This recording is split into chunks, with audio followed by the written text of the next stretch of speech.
Hello guys, welcome back. So till now what we spoke about is the complete framework development part, basic framework development part, and we did talked in last video like how to execute test cases from Maven, that is pom.xml, and there we talked about importance of plugins and what and all plugins we do use in test automation. Okay, there might be couple of more useful plugins, that is something we will be adding based on our requirement, right? In my case, my current requirement was surefire plugins and compiler plugin, that's it.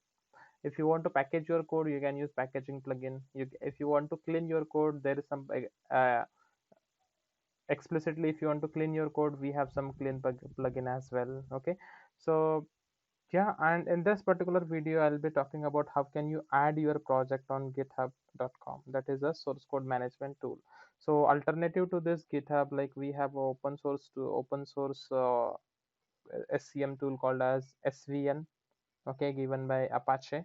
Nowadays, given GitHub, they do have they are providing in fact private repository as well, since it is acquired by one of the topmost organization. Earlier it was like public repositories are free and private repositories are paid. Okay, but now both are free. There should be some limitation, I'm not aware, but yeah, so in our case it should be fine. Most of the organization, they do prefer using GitHub only. Okay, now GitHub is a so now there are two different terms basically. Okay, one is Git and second one is GitHub. Okay, so Git is basically a software installed in your machine, in your machine in your workstation, basically machine. Okay, which will help me to interact with GitHub. Okay, for interacting with GitHub, or else it helps in interacting with GitHub.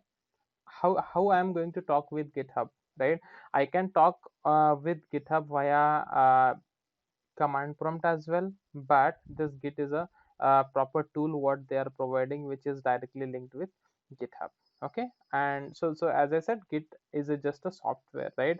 So you can like if you don't have Git installed, you can simply look for install Git, and you should get a very first suggestion from Git SCM, where you can select a Windows and you can like whatever OS you have, and you can install it just like a normal software. Okay, nothing complicated.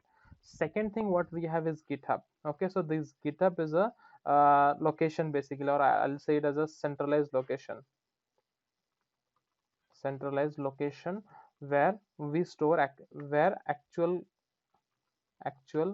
code storage is. Okay, so that's the actual place where we are going to store our code. Okay, so let's say if my three team members are working on the same project, each and everyone will connect with this particular GitHub repository and do their check-in checkouts. Okay, so yeah, so Git is normal software, GitHub is hosted on some cloud where we are going to store our code, right? So in order to use GitHub, you should have your account on github.com, right? So if I go to GitHub, I should be already having my account on github.com. Okay, yeah, I already have. If I go to GitHub in incognito's mode,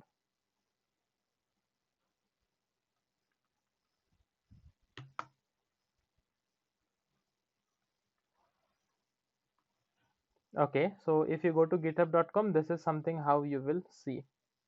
Okay, and if you are a first time user, just sign up and just enter your username, password and email. That's it. No much details are required.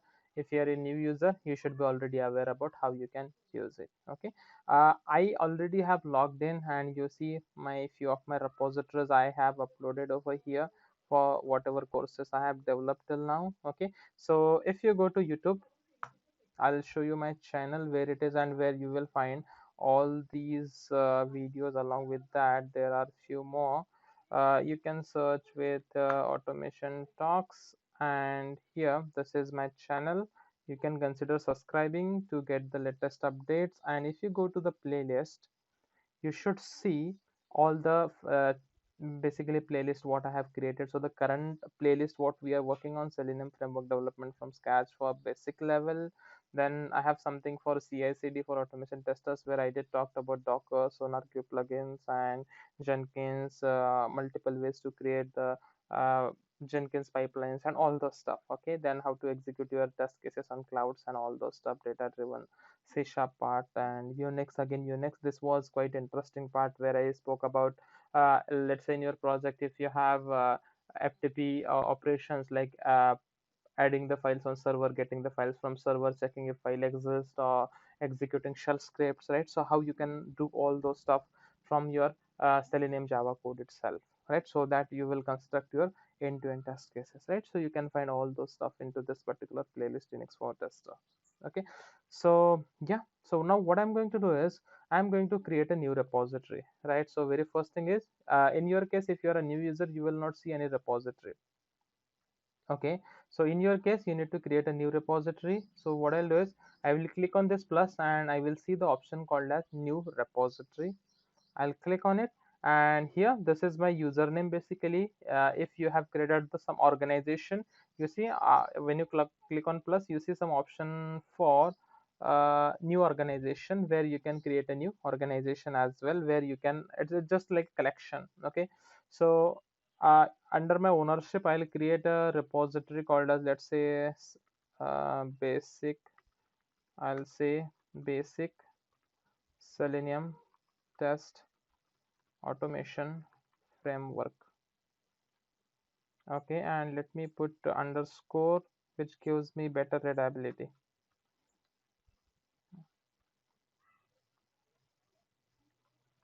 Okay, and you can put some description what what this particular course is about, what this particular repo is about, and you want to make it as a public or private. I'm making it as a public so that every one of you can refer it, and that's it. And I'll simply click on create repository. There are two important things: how to use git ignore, and how to use readme file and licenses. So these things will be talking when I'll be uploading my advanced level framework, because there we are going to add git ignore and all the stuff. Okay, for now I'm going to click on create repository.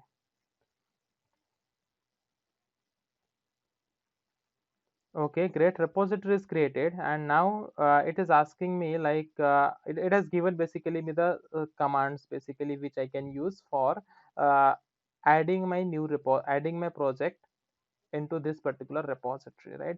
Currently my project is on my local machine, right? So if I go to this particular location, if I go to properties and this particular location, right? So this is where my particular code is, right? So this is my code, right?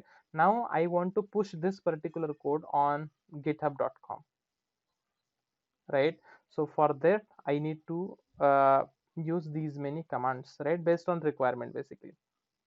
Okay, so just 3 4 commands, not more than that. Initially you might need to use few more extra commands, but not every time. Okay, so I'll explain you the commands which we will be using on needy basis. Okay, so yeah, what I'll do is, I have already opened this particular location, and I already have installed this Git, right? So once I install Git, I will get some options like Git Bash or Git GUI. So Git Bash is basically a command line tool for using Git, and Git GUI is kind of UI basically, where you can do all the operations what we are going to do now via command prompt. Okay, but I felt like Git Bash is quite comfortable I am with, so I'm preferring that. You can explore Git GUI as well. Okay, now what I'll do is I'm in the repository which I need to upload. Okay, what I'll do is I will simply click on git bash. Okay, and one more thing you see over here is readme.md. So this file I have created manually. Why, I'll let you know. That is not that has nothing to do with any test automation code. Okay, now when I right clicked on this particular location and did git bash, what has happened? It has automatically navigated to my current location. Okay, this particular location. Otherwise, if I open it from this particular start program and then I need to navigate manually by using cd and all the stuff, right? So I skipped that directly by right clicking here. Okay, now few commands. Very first command, you need to use git init. Okay, so why we use git init, and when you need to use, if you are using first time, if you are uploading your project first time. or let's say so till now what repository we have created is, it is not a Git repository basically, right? It is just a normal Selenium Java Maven test ng project, right? It is not having Git local repository, right? Because Git is having multiple combinations. You can watch one of my videos where I talked in detail about Git. It is having the local repository, centralized repository, and all the stuff, right? So you should create first a local repository. So in order to create a local repository, and that is something you are doing first time, right? And by using this particular command, you are going to create local repository, that is local Git repository. Okay, so for now you see there is no repository, no folder like .git. Okay, even if I check if any hidden files are there, okay, nothing. Fine. Now what I'll do is I'll simply put command like git init. Okay, and it says initialized, and it has created .git folder. You see .git folder got created, and it is holding some information, right? So this is my local Git repository. Okay, in case of SVN, you will not have any local copy of your repo. You will have working base and directly on SVN. But in case of Git, that is some flexibility what you have. Okay, that is just good for doing rebase, or if you missed anything, you can simply recover it from your local repository. Okay, second thing, I did initialize it as a Git repository. Great. Now second command what I need to use is what I have in the list. Second thing, you need to do git add. Okay, so now there are two three things, right? I told you like local repository, centralized repository, and working directory basically. So three different things. One is working directory, second one is local repo, and third one is your centralized repo. Okay, so currently what I need to do is, in order to add my code into, let's say, working directory, what I need to use is, I need to use a command called as git add, and then I need to give the file name which I want to add, right? So you will give file name if you have done any changes into any of the file, right? In my case, altogether I have created a new files, right? I have not added any of the file into local repository yet, right? So in my case, what I'll do is, I will not give any file name. I'll simply give dot, right? Git add dot. This will add all the files. Give me a minute. Okay, so let's do git add. So what I'll do is, I'll go here. Okay, or before that, what we can do is, we can have one command like git status. So what this status command will do, this will give you the status. So this is something which you can check every time. So if I check the current status, let's say git status, you see what it is telling me, there are some untracked files. So all these red marked file, right? So all these are untracked files, right? That means they are not tracked into git repository yet. All right, so what we can do is, we can use git add command. All right, and in git add command, you can store, like, you can add file by file. As I said, git add file name, git add file name, something like that you can do. But since I want to add all the files, I am going to use this particular command called as git add dot.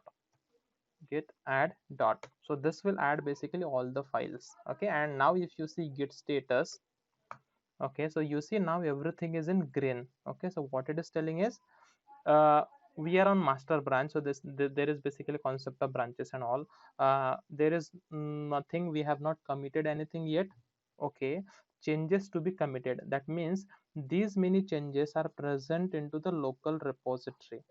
Okay, but we need to commit them. Okay, so what we need to do is, we need to use command called as, let me add over here, git commit hyphen m, and some meaningful message like why you are making this particular change. So I'll say first time commit, so that I'll understand that, okay, this is the first time commit what I did. So I'll add git commit hyphen m and some message. I'll say first time commit, hit enter.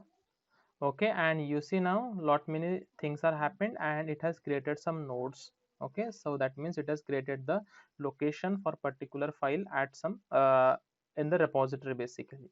Okay, but till now everything whatever we did, everything went into my local repository only. right? Till now we didn't talk to centralized repository. Till now I don't know where my particular repository is, what's the location of my repository. I don't know those stuff, right? So whatever we did till now, everything is on local repository. Okay, and if I do git status now, okay, you see now nothing to commit, working tree is clean. Okay, fine. Now what I need to do is I need to push my code, right? I need to push my code to uh, GitHub, right? So the command is git push in order to send the code to GitHub repository. Git push and origin master. Master is my branch, origin is the node. Okay, git push origin master. Okay, and I should be having the same stuff over here. You see git push origin master. Okay, let me copy this. Okay, so now with this particular command get push origin master, what will happen is whatever code you have on your local repository, that is .git folder, it will get pushed to the centralized repository that is at this particular URL. Okay, but the problem is it says origin does not appear to be a git repository. That means I did not added any remote repository URL yet, right? I didn't told like where is my remote repository, right? So for that we need to use this particular command git remote add origin, and this is the actual URL of my repository. This is something getting automatically constructed into this particular command. You see that's the same basically, right? So what I'll do is I'll simply copy this particular command and let me put it here. Okay, and that's it. Okay, now if I try to use git push origin master, now I should not get that error. Now you see there is no error and something should be happening in backend. Let's wait. Okay, you see it is pushing up the data and some 22 deltas and all, and it says okay, code is done, and I think our code should be on repository. Okay, now if I go to the code, if I refresh this particular page, okay, and you see the complete code is here, and I told you, right, I added something called as a readme.md file.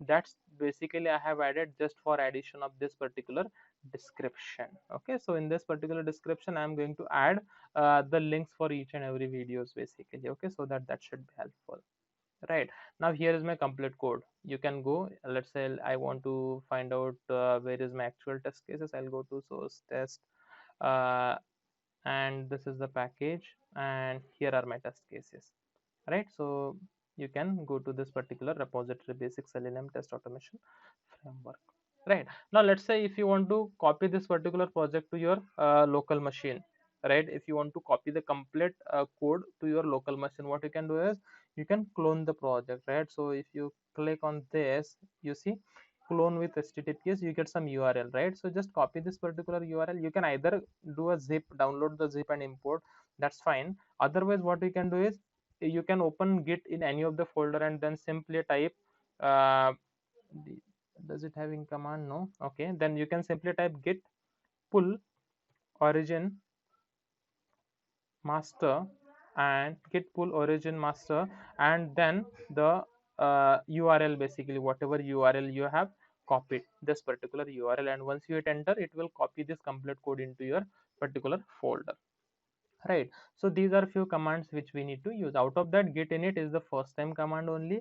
Git status always, git add whenever any changes are done, git commit always if you want to commit your changes into local repository, git push always when you want to push your code changes to the centralized repository, that is github.com. Okay, so yeah, so I'll put this particular GitHub location into the particular video description. You can get it from there, and yeah, I think that's it for this video series for this basic level frameworks. From our next video I'll be talking about advanced level framework, where we'll talk about parallel execution, Jenkins, Docker, and some other kind of framework where I have some very good application. Okay, project management application basically. This was kind of simple application, but in next framework I'll be having bit complicated application where we are going to verify emails, where we are going to verify databases, UI code, UI changes, and all those stuff. Okay, so yeah, I think that's it for this video. Do consider subscribing to my channel. Thank you.